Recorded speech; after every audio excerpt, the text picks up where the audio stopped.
මේ වීඩියෝ එකෙන් අපි කතා කරන්නේ 2018 රිලීස් වුණ ස්වීට් කොම්බැට් කියන ඩ්‍රාමා සීරීස් එක ගැනයි. මේ කතාව පටන් ගන්නේ කොරියාව ඉන්න දක්ෂතම පාසල් කාන්තා කික්බොක්සිං ශූරිය වුණ මේ ෆෑන් යුව අපිට අඳුන්වලා දෙන ගමන්. එයා නිල වශයෙන් තරංගවලට ඉදිරිපත් වෙන්න ගත්තේ ළඟදී වුණත් කාටවත්ම පරද්දන්න හිතන්නවත් බැරි වාර්තාවක් මේ වෙනකොටත් එයා තියලා තමයි තියෙන්නේ. ඒ වගේම ෆෑන් යූ ළඟදි ගත්ත ජයග්‍රහණයක් නිසා එයාට අනිත් අයගේ අවධානයත් ගොඩක් ලැබෙන්න අරගෙන තියෙනවා වගේම ඒ නිසා එයා මිනිස්සු අතර ජනප්‍රිය වෙන්නත් වැඩි කාලයක් ගත වෙලා නැහැ. ඊළඟට අපිට අතීත සිදුවීමකින් බලාගන්න පුළුවන් වෙනවා ෆෑන් යූ එයාගේ කෝටිපති ව්‍යාපාරිකයෙක් වෙන්න සීයා ළඟට ගිහින් එයාට බොක්සින් ක්‍රීඩිකාවක් වෙන්න ඕන කියලා කියනවා වුණත් අනාගතයේදී ෆෑන් යූ එයාලගේ මේ පවුලේ බිස්නස් එක වැඩි දියුණු කරගන්න වැඩ කරන්න ඕන කියලා හැමතිස්සෙම හිතාගෙන හිටපු එයාගේ සීයා නම් මේක අහලා ගොඩක් කලකිරෙන්න ගන්නවා. මේ දේවල් වලින් පස්සේ අපිට අඳුනගන්න ලැබෙනවා මේ කතාවේ ප්‍රධාන චරිතය වෙන මැකව් නගරයේ ඉන්න මින්ටියාන් කියන කෙනාව. එයාට මේ වෙද්දී ස්කෝලේ යන්න නංගි කෙනෙකුයි මල්ලි කෙනෙකුයි ඉන්නවා සහ මින්ටියාන්ගේ අම්මා එයාලව දාලා ගියාට පස්සේ මේ තුන්දෙනා තාත්තා එක්ක ජීවත් වුණත් එක දවසක එයාලගේ තාත්තා ජීවිතය දාලා ගිහින් තියෙන්නේ මේ පුංචි සහෝදර සහෝදරියන් දෙන්නගේ වගකීම මින්ටියාන්ගේ කරපිට උඩින් තියෙන ගමන්. මින්ටියාන්ගේ මල්ලි ටීවී එකේ බොක්සිං ෆයිට් බලන්න ගොඩක් කැමති කෙනෙක් වගේම එයා කැමතිම ක්‍රීඩිකාව වෙන්නේ එයා බොක්සිං රැජින කියලා අඳුන්වන මේ ඉන්න ෆෑන් යුව. ඉතින් තමන්ගේ නංගිවයි මල්ලිවයි හොඳ තැනකට යවන්න ඕනෙ නිසාම එයාගේ පාසල් ගමනට තිත තියෙන මින්ටියාන් ඒ පැත්තේ තියෙන රෙස්ටුරන්ට් එකක කෑම ඩිලිවරි කරන්න පටන් අරගෙන තියෙනවා වුණත් එයා හැමතිස්සෙම වගේ බලන්නේ හොඳ ශිෂ්‍යත්වයක් දෙන ස්කෝලයක් හොයාගෙන එයාගේ අතරමඟ නැවතුන ඉගෙනීමත් සම්පූර්ණ කරගන්න ගමන් එයාලගේ පවුල හොඳින් බලාගන්න. එක දවසක් එයාට ඒ පැත්තේ ඉන්න සටන් කලා ගුරුවරයෙක්ට කෑම ගිහින් දෙන්න ලැබෙනවා වගේම මෙයා ඉන්නේ ඇත්තටම විනාඩි 20ක දුරින් වුණත් මේ ගුරුවරයාට ඕන වෙලා තියෙනවා විනාඩි 15ක් ඇතුළත එයාගේ මේ ඕඩර් කරපු කෑම එක එයාගේ අතට ගන්න. ඉතින් බයිසිකල් එකෙන් ඩිලිවරි කරන මින්ටියාන්ට නම් මේ වැඩේ ඒ තරම් ලේසි දෙයක් නෙමෙයි වුණත් මේ නගරේ හැම පාරක්ම සහ හැම කෙටිවීදියක්ම මතක තියාගෙන කාර්යක්ෂම වැඩ කරන නිසා මේ අඩු කාලයකින් යන්න ඕනේ ගමන එයා ගොඩක් දක්ෂ විදිහට යනවා කියලාත් අපිට බලාගන්න පුළුවන්.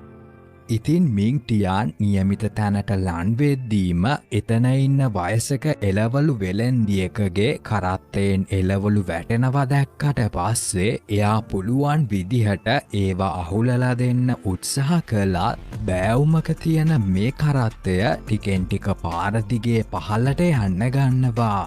ඉතින් මේ වෙලාවේ මෙතනින් යන අපි කලින් දැක්ක බොක්සින් ක්‍රීඩිකාව වෙන ෆෑන් යූ මේ කරත්තය නවත්වන්න හිතාගෙන ඒකට පයින් පාරක් ගහනවා වුණත් ඒකෙන් නම් මේ කරත්තයටත් ලොකු හානියක් වෙලා ඒකේ තිබුණ එළවලු හැමදේමත් විනාශ වෙලා යනවා. ඉතින් මේ වෙලාවේ මේක දැකලා තරහ ගන්න මින්ටියාන් ෆෑන් යූට එළවලු වෙලෙන්දියගෙන් සමාව ඉල්ලන්න කියනවා වුණත් ෆෑන් යූ නම් ඒ දේ නොකර මේ උණ පාඩුවට හරියන්න සල්ලි ටිකක් ඒ වෙලෙන්දියට දීලා මොනවත් නොකියාම එතනින් යන්න යනවා. එයාගේ කලින් සටන් පුහුණුකරුව හම්බ වෙලා උදව්වක් ඉල්ලන ගමන් කියනවා එයාට මේ වෙද්දී බොක්සින් වලින් අයින් වෙලා පවුලේ ව්‍යාපාරවලට සම්බන්ධ වෙන්න කියලා ලොකු පීඩනයක් එල්ල වෙලා තියෙන නිසා එයාට දැන් කරන්න දෙයක් හිතාගන්න බෑ කියලාත් එයා මේ ඇවිත් තියෙන්නේ ඊළඟට මොකද කරන්න කියලා මේ පුහුණුකරුගෙන් අහන්න කියලාත්. හැබැයි මේ වෙලාවේදී ෆෑන් යූ වෙනුවෙන් තීරණයක් ගන්න තමන්ට බැහැ කියන පුහුණුකරු ඒක ෆෑන් යූම කරන්න ඕන දෙයක් කියලා තමයි මෙතනදී කියන්නේ. ඊළඟට එතකොටම මින්ටියාන් එතනට එන නිසා එයාට මේ කෑම ඕඩ එක බාර දුන්නේ ෆෑන් යූගේ සටන් පුහුණුකරු කියලත් එයා දකිනව වගේම මෙතනදී මින්ටියාන් සහ ෆෑන් යූ දෙන්න එකිනෙකා දිහා බැලුවත් පස්සේ දෙන්න වචනයක්වත් කතා නොකර ආපහු එයාලා යන්න ආපු ගමන යන්න යනවා. හැබැයි වැඩි වෙලා යන්න කලින් මින්ටියාන්ට එයා හිතුවෙවත් නැති සුභාරංචියක් දැනගන්න ලැබෙනවා. මොකද මේ වෙලාවේ එයාට ඊමේල් එකක් එනවා 70%ක් ඩිස්කවුන්ට් එකක් එක්ක එක ස්කෝලෙකින් එයාට ශිෂ්‍යත්වයක් දෙන්න කැමති වෙලා තියෙනවා කියලා. හැබැයි මෙතන එකම ප්‍රශ්නය තමයි මේ කියන ස්කෝලේ තියෙන්නේ ටිකක් දුර පළාතක වෙන එක. ඉතින් ඊළඟට මොකද කරන්න කියලා හිතාගන්න බැරිවෙන මින්ටියාන් තමන්ගේ අධ්‍යාපන කටයුතු කරගන්න ඒ පළාතට යනවද නැත්තන් එයාගේ මල්ලි සහ නංගි ජීවත් වෙන්න පුරුදු වෙලා ඉන්න මැකව් නගරේම තවදුරටත් ඉන්නවද කියලා කල්පනා කරන්න පටන් ගන්න ගමන් එයා දෙගිඩියාවෙන්ම මේක විසඳගන්න උදව්වක් ගන්න කියලා ඒ නගරේ හාස්කම් තියෙනවා කියලා විශ්වාස කරන වතුර පොකුණක් ළඟට යනවා. ඉතින් මේ වෙලාවෙදිම ෆෑන් යූත් මේ පොකුණේ අනිත් පැත්තේ ඉඳන් එයාගේ අනාගතය ගැන හිතනව වගේම ඊළඟට මේ දෙන්නට දෙන්න නොදැක්කත් එයාලා දෙන්නම මෙතනදී ඊළඟට කරන දේ ගැන අන්තිම තීරණයක් ගන්නවා. ෆෑන් යූ එයාගේ බොක්සින් ක්‍රීඩාව නතර කරන්නේ නැහැ කියලා තීරණය කරද්දී මින්ටියාන් අනිත් පළාතට යන්න තීරණය කරනවා. මින්ටියාන් වැඩ කරන ආයතනයේ ප්‍රධානියා ගොඩක් කරුණාවන්ත කෙනෙක් නිසා එයා මින්ටියාන්ගේ තත්ත්වය තේරුම් අරගෙන එයාට වෙන පළාතකට යන වැඩ කටයුතු හැම දෙයකටම උදව් කරනවා වගේම එයාට ඒ පළාතෙන්ම කෑම ගෙනියන රස්සාවකුත් ලැබෙනවා සහ එයාලට ඕන සල්ලි එක්ක තව දේවල් ටිකකුත් මේ ආයතන ප්‍රධානියාගෙන් ලැබෙනවා.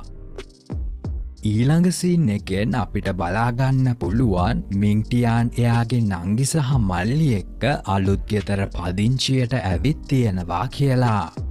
මේ ගෙදර වටේට ඒ තරම් හොඳ අසල්වාසින් ඉන්නවා කියලා නොපෙනුනත් මේ ගේ ඇතුලේ තියෙන සුවපහසු පෙනුමට නම් මේ ළමයි දෙන්න කැමතියි කියලා දකින මින්ටියාන්ට මේ වෙලාවේ ගොඩක් සතුට හිතෙනවා.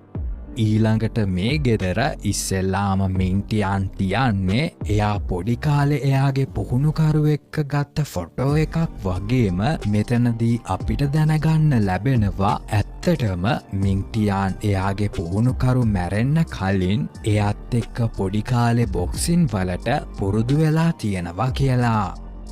ඊළඟ දවසේ එයා නංගිවයි මල්ලිවයි ලෑස්ති කරවලා එයාලව අලුත් ස්කෝලෙට බාර දුන්නට පස්සේ ඊළඟට එයාට ලැබුණ කෑම කඩේ අලුත් රස්සාව කරන්න ගන්නවා. මේකෙන් පස්සේ එයා ඇතුල්ලුන සෙන්ග්සී කියන ක්‍රීඩා පාසලට මින්ටියාන් එයාගේ පළවෙනි දවසේ ඇතුල් වෙන්න එනව වගේම ඇත්තටම මේ ස්කෝලේ ගිය අවුරුද්ද වෙනකන්ම ගැහැණු ළමයින්ගේ ස්කෝලයක් විදිහට තමයි තිබිලා තියෙන්නේ. ඉතින් ඒ කියන්නේ මින්ටියාන් මේ ස්කෝලෙන් අලුත් අවුරුද්දට තෝරගත්ත පළවෙනි පිරිමි ළමයි කණ්ඩායමෙන් කෙනෙක්. ඊළඟට යාට මේ ස්කෝලට එද්දී තේරෙන්න පටන් ගන්නවා ඇත්තටම ගැහැණු ළමයි 100 ගාණක් මැද්දේ ඉන්න එකම පිරිමි කෙනා එයා විතරයි කියලා. පස්සේ එතකොට තමයි මින්ටියාන්ට හිතෙන්න පටන් ගන්නේ එයා ගැහැණු ළමයින්ගේ ස්කෝලෙකට මේ විදිහට ඇවිත් තියෙන්නේ එයාට ආපුලියුම වැරදි විදිහට කියෙව්ව නිසාවත්ද කියලා. ඉතින් වටේ ඉන්න ගැහැණු ළමයි හැමෝම පුදුමයෙන් වගේ මින්ටියාන් දිහා බලාගෙන ඉන්න අතරේ එකපාරටම එයා මේ බොක්සින් වලට කැමති කෙනෙක් වුණ ෂියාව් මී කියන කෙනාගේ ඇඟේ ගිහිල්ලා හැප්පෙනවා. ඉතින් ශාවමීව දකින මින්ටියාන් එයාට යන්තම් අන්තිමට තවත් පිරිමිළමයෙක්ව හම්බුනා කියලා සතුටෙන් කියන්න පටන් ගන්නවා වුණත් ඒ සතුට නම් වැඩි වෙලා තියෙන්නේ නැහැ.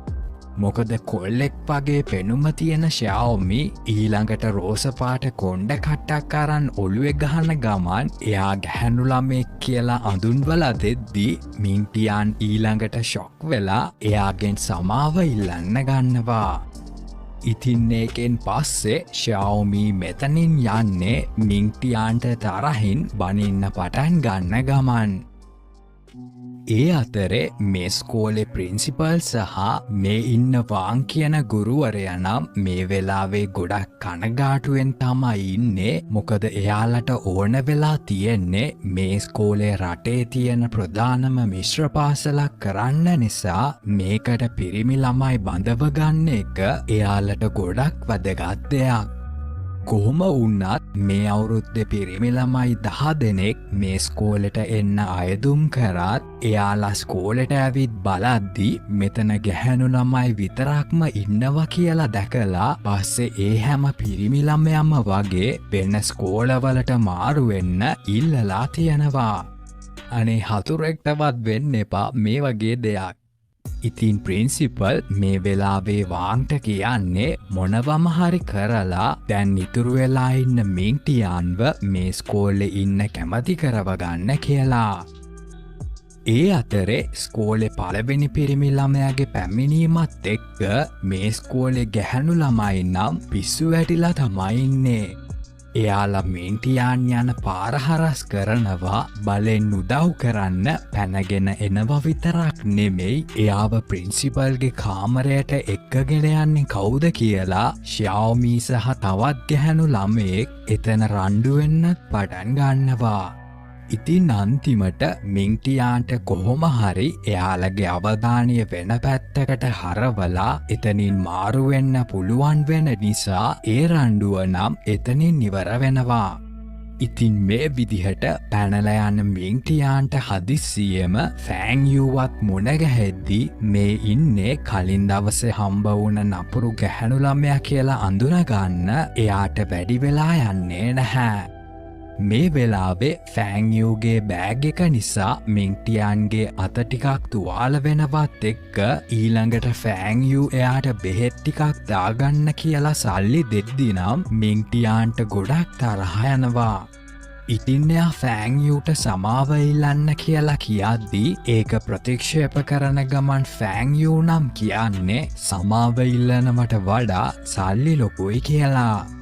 මේකෙන් පස්සේ එතනින් යන්න කලින් මින්ටියාන් එයාට හැදියාවක් නැති කෙනෙක් කියලා බනින්න ගද්දී නම් ෆෑන්යුට පොඩි කාලේ කම්පනයක් ඇති වුණ දෙයක් ආයෙමත් මතක් වෙන්න ගන්නවා. ඒ වගේම කලින් සිදුවීමකින් අපිට බලාගන්න ලැබෙනවා කලින් දවසේ ෆෑන්යු ඇත්තටම කරත්තයට පයින් ගහලා තියෙන්නේ ඒ වෙලාවේ පාරේ හිටපු පුංචි ගැහැණු ළමයෙක්ව බේරගන්න කියලා. ඉතින් එදා ෆෑන්යුගේ අරමුණ අවංක වුණත් ඒක ඉවර වුණේ පාරේ හිටපු වයසක වෙලෙන්දියට ලොකු අලාභ හානියකුත් සිද්ධ වෙන ගමන්. ඊළඟට ආපහු වර්තමානය වෙද්දී මින්ටියාන් ගැහැණු ළමයි ගොඩක් මැද්දේ අපහසුවෙන් ඉඳගෙන ඉන්නවා වගේම තමන්ගේ ඉගෙනීම හොඳින් කරගන්න හිතාගෙන මේ ස්කෝලෙට ආපු මින්ටියාන් නම් මෙහෙම අනිත් අයගේ අවධානය ලැබෙන එකට ටිකක්වත් කැමති වෙන්නේ නැති වුණත් මේ ස්කෝලේ ඉන්න එකම පිරිමි ළමයා එයා වුණ නිසාම එයා දිහා බලන එක මේ ගැහැණු ළමයි නවත්තන්නේ නැහැ. මේ අතරේ ශාවමි සහ ෆෑන්යු ස්කෝලේ බොක්සින් කාමරයේ පුහුණු වෙන ගමන් නිද්දී අපිට දැනගන්න ලැබෙනවා මේ දෙන්නම බොක්සින් වලට කැමති ගොඩක් හොඳ යාළුවෝ කියලා. ඉතින් ෆෑන්යු මොකක් හරි කරදරයකින් ඉන්නවා කියලා දකින ශාවමි ඊළඟට ඒකට හේතුව අහද්දී මේ අලුතෙන් ආපු පිරිමි ළමයා තමන් ගැන කිව්ව සැර කතාව නිසා තමන් ඇත්තටම හැසිරෙන විදිහ හරිද කියලා කල්පනා කරනවා කියලා තමයි එයා මේ වෙලාවේ කියන්නේ. ඒකෙන් පස්සේ ගෙදර යන ෆෑන්යූ මිංටියාන් ගැන ආයෙමත් කල්පනා කරන්න පටන් ගන්න ගමනිද්දී අතීත සිදුවීමකින් අපිට බලාගන්න පුළුවන් ඇත්තටම ෆෑන්යූ පුංචි කාලයේදී එයාව ගැහැණු ළමයෙක් විදිහට පිළිගන්න එයාගේ අම්මයි තාත්තයි කැමති වෙලා නැහැ. මොකද එයාලට පුතෙක්ව තමයි ඕන වෙලා තිබිලා තියෙන්නේ. ඉතින් ෆෑන්යූ ඉපදුන දවසේ ඉඳන් එයාට කොණ්ඩේ වවන්නවත් ගැහැණු ළමයින්ගේ ඇඳුම් අඳින්නවත් දෙන්නේ නැතුව එයාලා පිරිමි ළමයෙක් වගේ තමයි මෙයාව හදලා තියෙන්නේ. ඉතින් නැත්තටම ෆෑන්යූටත් තමන් ගැහැණු ළමයෙක් කියලා පළවෙනි වතාවට හිතිලා තියෙන්නේ එයාගේ මල්ලි හම්බ වුණාට පස්සේ. මොකද ඒත් එක්කම එයාට ගැහැණු ළමයෙක් වගේ අඳින්න ඉඩ ලැබුණ විතරක් නෙමෙයි එයාට එයාම වෙන්නත් ඉඩ ලැබුණ නිසා ෆෑන්යූ ඒකෙන් ගොඩක් සතුටු වෙලා තියෙනවා. කොහොම වුණත් එයා දවසක් ස්කෝලෙදී එයා කැමති පිරිමි ළමයෙක්ට තෑග්ගක් දුන්නම එයාගේ අනිත් යාළුවෝ එයා පිරිමි ළමයෙක් කියලා හිතලා එයාට විහිළු කරන්න පටන් ගද්දී මේ සිද්ධිය එයාට කොයිතරම් මානසිකව බලපෑවද කියනවා නම් ෆෑන්යූ මේ වෙද්දීත් එයා ගැහැණුද පිරිමිද කියන එකත් එක්ක හිතින් අරගල කරන ගමන් තමයි ඉන්නේ. මේ අතරේ ගෙදර නිදාගෙන ඉන්න මිංටියාන්ගේ මල්ලි හීනෙන් නැහැරිලා මෙහෙම අතපය වනන ගමන් හීනෙන්ම ගහගන්න ගමන් ඉන්න මේ හැසිරීම දිහා බලන මිංටියාන් ඒකට හිනාවෙනවත් එක්කම එයාට තේරුම් යනවා ඇත්තටම කලින් එයා බැනපු ගැහැණු ළමයා තමයි එයාගේ මල්ලිගේ ලෝකයේ වීරයා වෙලා ඉන්නේ කියලා. ඒ වගේම ෆෑන්යූගේ ඇස් දෙක මිංටියාන්ගේ අම්මගේ වගේමයි කියලාත් එයාට තේරෙද්දි නම් එයාට හිතාගන්න බැරි තරමේ තරහවක් හිතට එන්න ගන්නවා. ඊළඟ දවසෙත් ස්කෝලට යන මිංටියාන්ට මේ ස්කෝලේ ගැහැණු ළමයින්ගේ කරදරවලින් නම් අඩුවක් වෙන්නේ නැහැ වගේම මේ කරදරවල තරම කොයිතරම්ද කියනවා නම් එයාට පාඩම් වැඩක්වත් හරියට කරගන්න පුළුවන් වෙන්නේ නැහැ. මේ අතරේ මිංටියාන්ව ස්කෝලේ නතර වෙන්න කැමති කරගත්ත එකට ප්‍රින්සිපල් සහ වාං නම් ගොඩක් සතුටින් තමයි ඉන්නේ. කොහොම වුණත් මිංටියානුත් මෙතනින් ගැලවිලා වෙන ස්කෝලෙකට මාරු වෙලා යන්න සැලසුම් කරන ගමන් ඉන්නවා කියලා දැනගත්තම එයාලා මෙතනදී ස්කෝලෙට ගෙවන්න ඕනේ ගාස්තුවට තවත් ඩිස්කවුන්ට් එකක් දුන්නට පස්සේ මිංටියාන් මෙතනින් අයින් වෙන්න තව පාරක් හිතන්නම් කියලා ඒකට කැමති වෙනවා. මේ ස්කෝලේ එක ක්‍රීඩා සමාජ එහෙමත් නැත්තන් ස්පෝර්ට්ස් ක්ලබ් තියෙනවා වගේම ඒවටම විශේෂ වුණ ලක්ෂණත් බලාගන්න තියෙනවා. ඉතින් මේ ක්‍රීඩා ස්කෝලේ ළමයි එයාලගේ ඉගෙන ගන්න වැඩවලට වඩා මේ ක්ලබ්වලට වැඩි කාලයක් වෙන් කරනවා වගේම මේ වගේ උදව්වෙන් එයාලගේ දක්ෂතා ඕපමට්ටම් කරලා ජාත්‍යන්තර මට්ටමට පවා අරගෙන යන්නත් එයාලට අවස්ථාව ලැබෙනවා. ඉතින් මේ ගැහැණු ළමයි බොක්සින්, ටයිකොන්ඩෝ සහ ජිම්නාස්ටික් වගේ එක දේවල් වලට යොමු වෙලා තියෙන අතරේ මේ වෙලාවේ ෆෑන්යූ සහ ෂාଓමී දෙන්න ඉන්නේ බොක්සින් ක්ලබ් එකේ පුරුදු වෙන ගමන්. ස්කෝලෙට අලුතෙන් ආපු අයට මේ හැම ක්ලබ් එකකටම ගිහින් තම තමන් කැමති ඒවට සම්බන්ධ වෙන්න කියලා ළමයින්ට උපදෙස් ලැබුණට පස්සේ මෙහෙම ක්ලබ් වල ඇවිද ඉන්න මිංටියාන් බොක්සින් ක්ලබ් එකට එනවත් එක්ක දකිනවා මෙතන පුරුදු වෙන ගමන් ඉන්න ෂාଓමී සහ ෆෑන්යූ දෙන්නව. ඉතින් මේ වෙලාවේ ෆෑන්යූගේ සටන් විලාසය මිංටියාන්ගේ පුහුණුකරුගේ විලාසයට ගොඩක් සමානයි කියලා දකින්න මිංටියාන් ඒ ගැන පුදුම වෙනවා සහ එයාට හිතෙනවා ෆෑන්යූත් එයාගේ පුහුණුකරු ළඟ කලින් ඉගෙන ගන්න ඇති කියලා. ඒකෙන් පස්සේ මේ ෆෑන්යූ එක්ක එයාගේ මුල් හමුවීම ඒ තරම් සුබදායක එකකුත් නෙමෙයි නිසා එයා මේ ක්ලබ් එකට එකතු වෙන අදහසත් අතෑරලා දාලා එතනින් යනවා. මේ ස්කෝලේ ගැහැණු ළමයි එයාලගේ ක්ලබ්වලට සම්බන්ධ වෙන්න කියලා මින්ටියාන්ට කතා කරනවා විතරක් නෙමෙයි අන්තිමට එයාලා මේ හේතුව නිසා රණ්ඩු වෙන්නත් පටන් ගද්දී ඒ ගැහැණු ළමයින්ව මගහරින්න හිතන මින්ටියාන් එයාගේ ආසාව පැත්තකින් තියලා පිහිනුම් ක්ලබ් එකට සම්බන්ධ වෙන්න තීරණය කරනවා මොකද ඒකේ තමයි අඩුම සමාජිකයන් ගාණක් ඉන්නේ.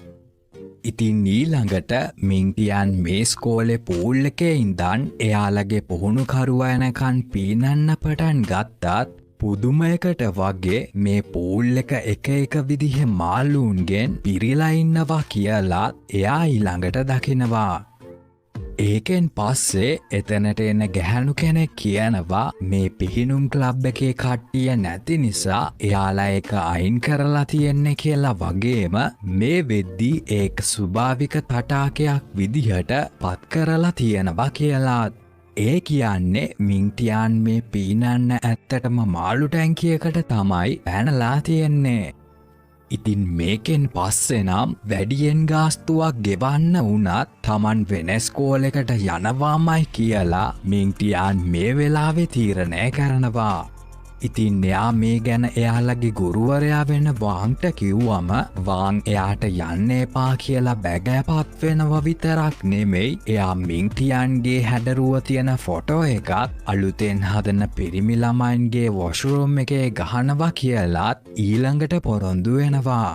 හැබැයි මේ දේ නම් කොල්ලෙක්ට ලොකු අභිමානයක් දැනෙන දෙයක් වුණත් මේ වැඩේත් මින්ටියාන්ව මේ ස්කෝලේ තියාගන්න තරම් ප්‍රමාණවත් වෙන්නේ නැහැ.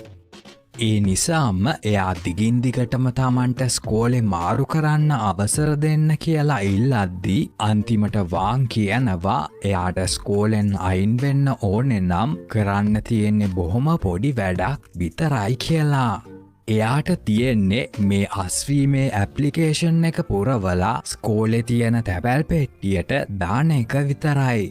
ඉතින් මේ වැඩේ කොයිතරම් සුළු දෙයක්ද කියලා තේරුම් අරන් ඊළඟට එයා මේ ඇප්ලිකේෂන් එකත් පුරවලා තැපැල් පෙට්ටියට දාන්න යද්දී මින්ටියාන්ට තේරුම් යනවා මේ වැඩේ හිතන තරම් ලේසි එකක් වෙන්නේ නැහැ කියලා. මොකද ස්කෝලේ සටන් සමාජයේ ඉන්න ජ්‍යෙෂ්ඨ ශිෂ්‍යාවන් කණ්ඩායමක් එයාට ඒ තැපැල් පෙට්ටිය ළඟට යන්න බැරි වෙන්න මෙතනදී වට කරගන්නවා.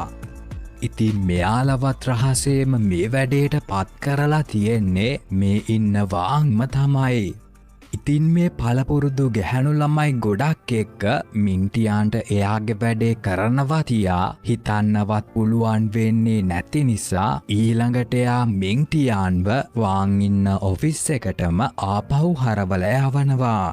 ඉතින් මේ ගුරුවරයා මින්ටියාන්ට ස්කෝලෙන් යන්න දෙන්න බැහැ කියලා කියනවා වගේම ඊළඟට එයා හිතාගන්නවත් බැරි විදිහේ අමුතු යෝජනාවක් කරනවා.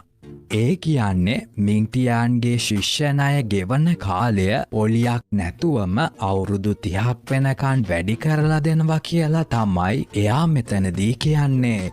ඉතින් ඒ කියන්නේ මින්ටියාන් මේ අවස්ථාව අරගත්තොත් එයාට ඇත්තටම ඉගෙන ගන්න වියදමක් යන්නේ නැහැ. ඒ වගේම මින්ටියාන්ට දැන් තියෙන මුදල් ප්‍රශ්න නිසාම එයාට මේ යෝජනාව පිළිගන්න එක ගොඩක් හොඳ දෙයක් කියලා හිතුණත් ගැහැණු ළමයි 100 ගාණක් එක්ක මේ ස්කෝලේ ඉන්න එකම පිරිමි ළමයා වීම නම් එයාට තවමත් දරා ගන්න අමාරු දෙයක් වෙන නිසා එයා මේ ගැන තීරණයක් ගන්න ටිකක් කල් දෙන්න කියලා ඉල්ලනවා. ඒකෙන් පස්සේ මින්ටියන් නානකාමරයට යනවා වුණත් ඒක ගැහැණු ළමයින්ගේ නානකාමරයක් වගේම මෙතනදී මින්ටියන් ඇඳුමක් නැතුව ඉන්න ෆෑන්යුව දකිද්දීම මෙයාව දැකලා කලබල වෙන ෆෑන්යු ඊළඟට යාට බිමට වැටෙන්නම පයින් පාරක් ගහනවා. ඒකෙන් පස්සේ මේ දෙන්න බැනගන්න පටන් ගද්දී ශාවමීත් මෙතනට එනවා වුණත් මේ දෙන්න මෙතන මොනවා හරි හොර වැඩක් කරනවා කියලා තමයි එයා නම් සැක කරන්නේ. ඉතින් මේකෙන් පස්සේ මින්ටියාන් ආයමත් සමාව අරගෙන හිමීට එතනින් මාරු වෙලා යනවා. ඊළඟට අපිට බලාගන්න පුළුවන් Xiaomi සහ ෆෑන්යූ දෙන්නට අයිස්ක්‍රීම් කඩේකදී එයාලගේ ස්කෝලේ ටයික්වොන්ඩෝ පන්තියේ ඉන්න තරහකාරයෙක් හම්බ වුණාට පස්සේ මේ අන්තිමට ඉතුරු වුණ ස්ට්‍රෝබරි අයිස්ක්‍රීම් එක බෙදාගන්න බැරුව තමයි මෙයාලා මේ රණ්ඩු වෙන්න පටන් ගන්නේ.